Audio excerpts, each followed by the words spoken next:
souvent le trajet en ce moment. C'est vrai que c'est un peu embêtant, mais dans l'ensemble, ça se passe relativement bien. Il y a des fois, ça passe bien, et il y a des fois où, quand il y a beaucoup de monde, c'est un peu plus long. On fait avec. Tout en plein été, c'est pas normal. Vous empruntez ce trajet souvent?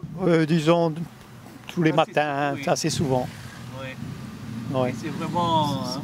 C'est, disons, je pourrais le faire en fin d'été, début de l'hiver, mais pas maintenant. Je passe une fois tous les 15 jours par là. Voilà. Et c'est long? Non, non, pas trop, ça va, il y a un peu d'attente, ça dépend des heures où on passe en fait.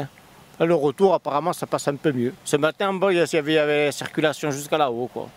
Voilà, ça dépend.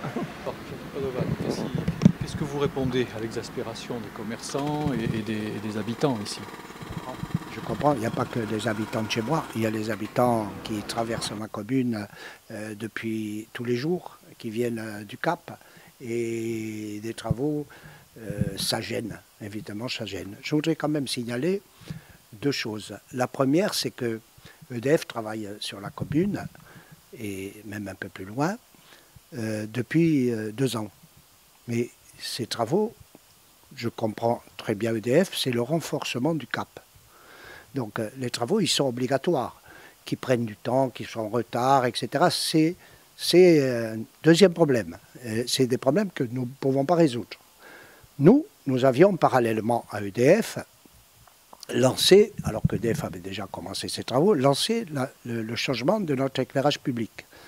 Nous avons retardé au plus loin possible la possibilité de commencer nos travaux, mais nous avons été obligés, pour faire face à des financements européens, etc., nous avons été obligés de lancer pendant 1 mois au maximum une tranchée qui part d'ici et qui va arriver 300 mètres plus haut. Ça va durer 1 mois.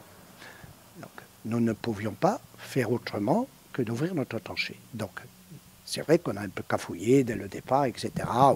Maintenant, depuis, on travaille avec l'entreprise pour essayer de réduire les délais au maximum. Par exemple, on a réussi à les faire travailler le samedi toute la journée.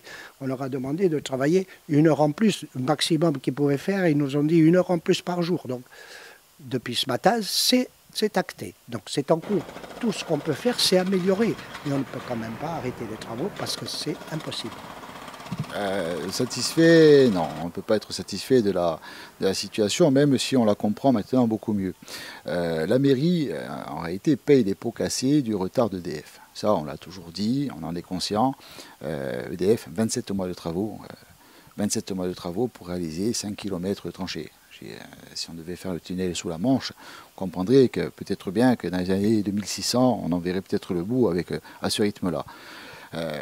Aujourd'hui, on ne peut pas être satisfait non plus que sur le même tronçon de route, entre le PMU et la sortie de la boulangerie Ventour, se déroulent 2 tranchées à 3 mois d'intervalle.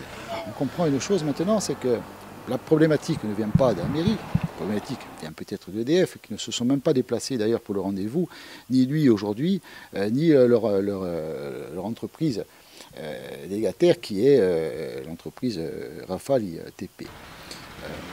Aujourd'hui, pas moyen de se mettre d'accord pour des raisons administratives, pour des raisons légales. La suspension des travaux pendant l'été, je répète, la mairie est obligée de faire ses travaux, sinon elle perd la subvention. Là-dessus, qui sommes-nous pour aller demander à la mairie de perdre 500 000 euros. D'un autre côté, on ne peut pas passer outre le fait que les usagers perdent plus d'1 heure et demie par jour, que les entreprises perdent plus d'1,5 million depuis le début de ces travaux. Je pense même que maintenant, si on refait les comptes, on a même dû dépasser allègrement les 2 millions, que chacun perde plus de 20% de fréquentation par mois. Il n'y avait pas possibilité de décaler justement la subvention, de prendre une mesure exceptionnelle? Apparemment, non, ça ne serait pas possible. Il va donc falloir prendre son mal en patience jusqu'à fin juin. Écoutez, mal en patience, oui, jusqu'à fin juin, oui, en espérant qu'à l'avenir, nous aurons gain de cause, en espérant également que les hautes autorités sauront nous entendre et balancer une réunion, une réflexion au niveau des travaux à venir. Oui, effectivement, maintenant, prenons notre mal en patience et notre avocat nous dira par la suite ce qu'on peut faire vis-à-vis d'EDF.